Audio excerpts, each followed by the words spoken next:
third flight of 2025, but it doesn't mean I don't have time to talk to you about the Copa del Rey if you're interested, and I hope you are. Because the Copa del Rey in my time in Spain has transformed itself from something that was complacent and sluggish and heavily weighted towards the big teams, except those sizable historic clubs often didn't take the tournament all that seriously. The rules have changed drastically now. In all the early rounds, including up until this week, the team that's in the lesser category, the lower league, will always play at home. It's a one-off game.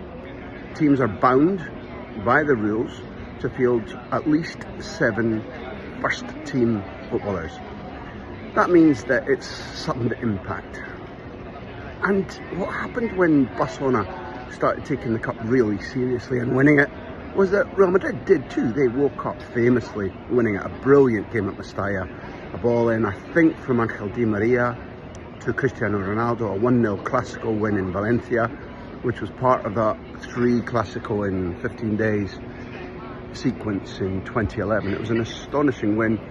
And in the big parade afterwards with the cup, Sergio Ramos, the captain, was so excited that he dropped the cup at the front of the big double-decker bus. The bus ran over it, caused celebrity. More Sergio. Sergio being Sergio. This week, lots of extraordinary matches. We've had since 2018 7 different consecutive winners, and within that group of 7 consecutive different teams that won it, only one repeat club, which was Barcelona. And there's going to be an extension to that record because Athletic, the holders, such an important win for them last season. The players got drunk and celebrated so long that it affected their performance in the last stage of the league and kept them from being 4th. And they also got out the Gabara, that ancient old boat which hadn't been floated since the early 80s. And hundreds of thousands of Basques paraded down the side of the River Nervion in Bilbao, and the celebrations were gargantuan. But they're out, beaten at home 3-2 by near neighbours Osasuna, a painful one. Ante Budimir, what a Croatian striker he is. If he scores, Osasuna are powerful. If he doesn't, they're beatable. Unbeatable at San Mamés. Barcelona cruised against Betis, but the thing is, 10 goals in 2 games across the space of Sunday and Wednesday, and Lamine exceptional in both matches. Lamine Yamal, you might already be getting tired of me eulogising, lionising this kid, but that's now, I think, 49 goals and assists across last year and the beginning of this season for a 17-year-old who's doing those things at a time when Cristiano Ronaldo hadn't even debuted for Sporting Lisbon. Blah, blah, blah. Wow. So, a big win for Barcelona, more wounds for Betis. Real Madrid really struggled. After 2 red cards, they got through. Valencia, a 2-0 win. That's their second 2-0 win, 2 clean sheets in the cup since Corvaran took over. Sadiq, the man without any confidence, the man without any goals, scored. Dabadoo. The cup does magical things to you.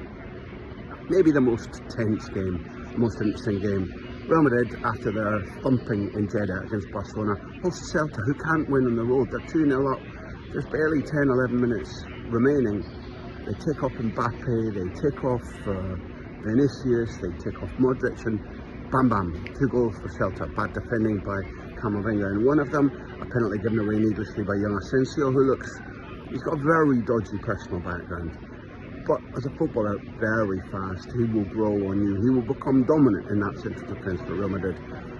2-2 at full time, a penalty just before the final whistle denied to Celta. Correctly? I'm not so sure. VAR let them down, not the referee. Nonetheless, 3 goals in extra time, 2 peaches, one from Endrick from the edge of the box, one from Valverde from, as I say, a different postal code. 15 goals from outside the box Real Madrid have scored this season. They're the leaders in Europe at doing that.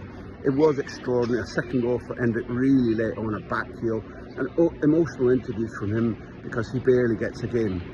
So the draw is complete. Monday it will be sorted out. We could have a Clásico, we could have Barcelona against Athletic. Oh no, we couldn't, they're out. But the draw will be sensational. Atleti are looking at a title win, a title being a trophy in Spain. It could be a Madrid derby, with a Madrid derby looming at the beginning of February as well. It's an exceptional cup. It's powerful, it's compact, everybody takes it seriously. It's really worth watching. If you didn't get a chance to look at it on your televisions this week, try and find space to do that in early February when the quarterfinals take place. Love you and leave you.